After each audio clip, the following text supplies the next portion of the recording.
Good morning, beautiful people. I am Kevin John.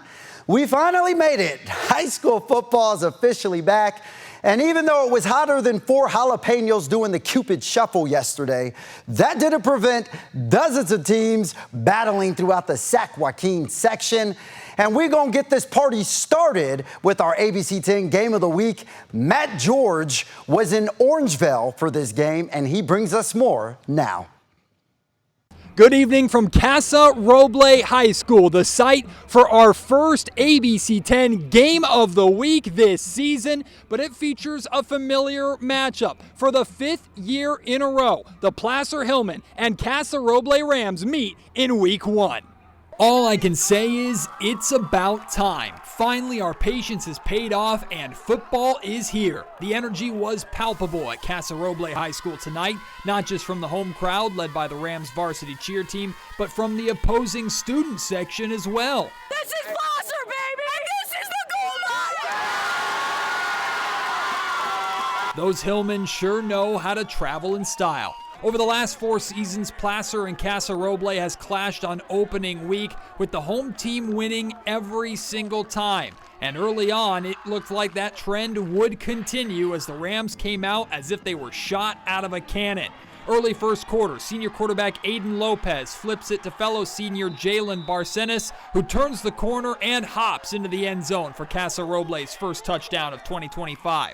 But they weren't done there. Later in the first quarter, Lopez finds wide receiver Jared Alexander wide open down the sidelines. He breaks a tackle, and there's nothing but warm summer air and turf between him and 6 points. But before the first quarter came to a close, Placer finally got going. In the red zone, the Hillmen, who are known for their tricky run game, decided to air it out. Quarterback Liam Grant connects with fellow senior Alex Lopez for the score, and Placer is on the board. However, the Rams didn't let go of momentum for long. Their next drive, this catch by Carter Koss, puts the Rams in excellent position for their 3rd touchdown of the game, and it felt like all the momentum was on their side. But momentum is a tricky thing. It can switch on a dime, and the sudden pick 6 by Placer linebacker Carter Soderman had the Hillmen right back in the game.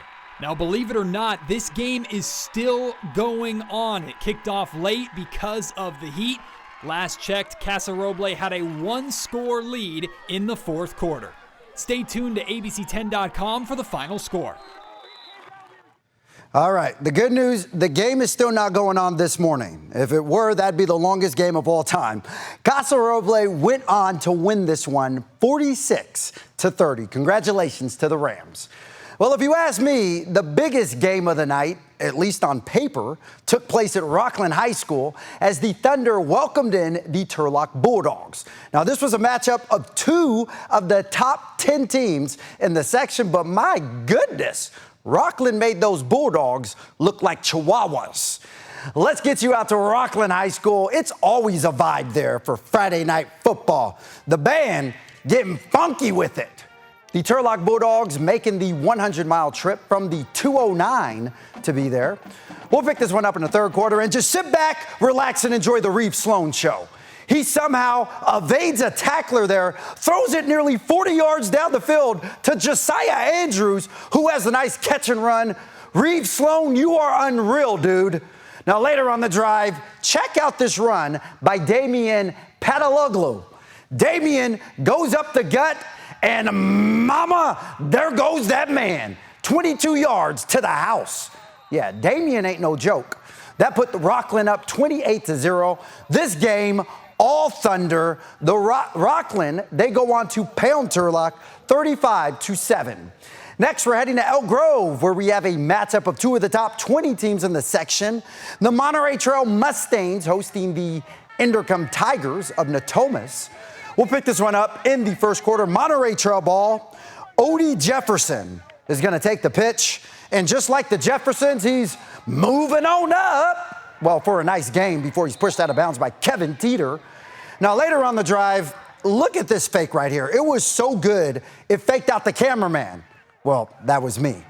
We finally catch up to him. Mr. Caden Love is running this in for 6. Great name, too, Mr. Caden Love. Monterey Trail would take an early 7-0 lead, but back comes Inderkum. First play from scrimmage for the Tigers, and Isaiah Gibbons hits Jordan Cole on the slant. Cole just refuses to go down as he breaks off a nice gain. Now, when our cameras left this game, Monterey Trail was leading 7-0, and the Mustangs hold on to win this one 27-22. Now, one of the things I love about Friday night football is the bands. Now, we've got a lot of talented bands throughout the Sac Joaquin section, and such was the case with Laguna Creek last night. Hit me.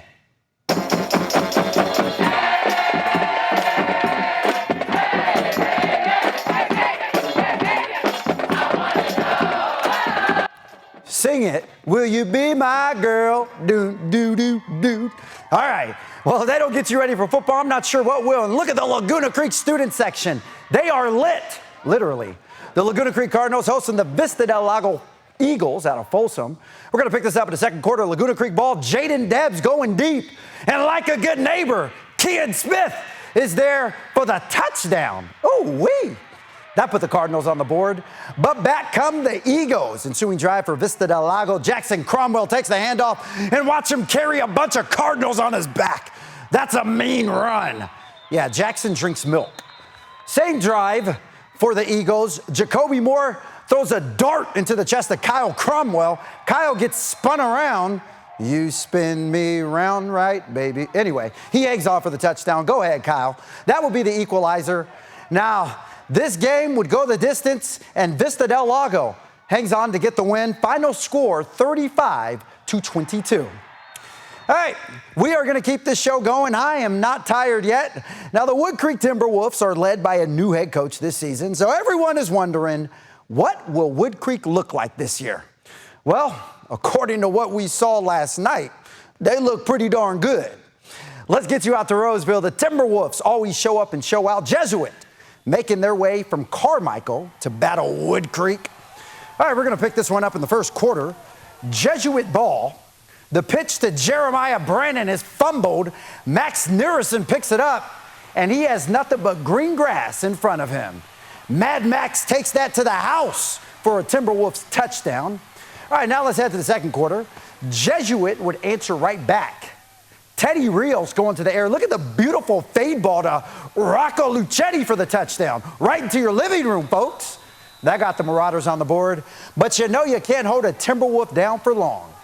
Later in the second quarter, Wood Creek near the goal line. Kingston Acosta is going to take the handoff. And Sir Kingston, you have yourself a touchdown. This game, all Wood Creek, they go on to defeat Jesuit 38-13. I'd say the Kyle Stowers era is off to a good start. All right, next we're heading to Granite Bay, where the Grizzlies are hosting the Rio Americano Raiders. Great crowd on hand. Looks like it was neon night in the student section. We're going to pick this one up in the first quarter. Granite Bay in the red zone. Just give the ball to Isaiah Ine and get out the way. Ine beasts his way in the end zone for a touchdown. Loses his helmet.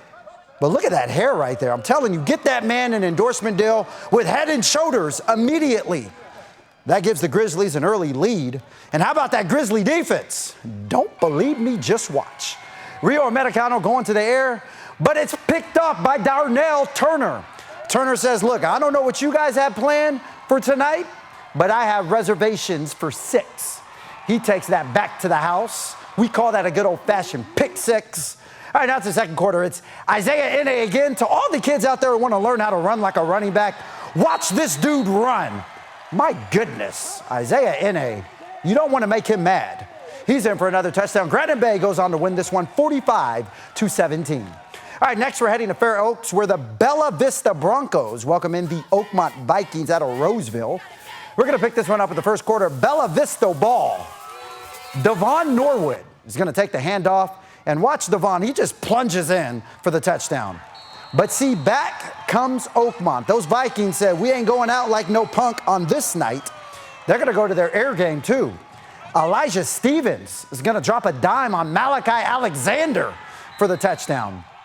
Bella Vista, though, would hang on to win this one. They defeat Oakmont 35-14. And finally, we're heading back to Roseville's. The West Park Panthers welcome in the Whitney Wildcats out of Rockland. Now, both of these teams can make magic happen on the field. If you don't know, now you know. Now, this game was not the high-scoring match to start, but West Park with the ball right here, that's Jaden Jackson. He throws dimes right in the breadbasket. Jaden, you are too much, my friend. And see, the air show is going to continue with Mr. Jaden because, I mean, the man can throw the rock.